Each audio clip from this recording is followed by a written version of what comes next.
That's where I'd usually be sitting. Right now my ass would be frozen if I was there. It's really cold. It's like 22 degrees and I'm out here. Not really anything on. I'm in a t-shirt, shorts, no socks, no shoes.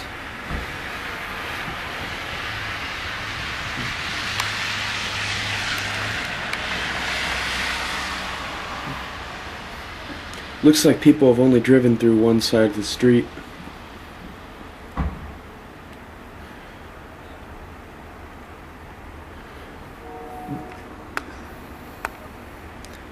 Snow's coming down harder now. I'm gonna head inside.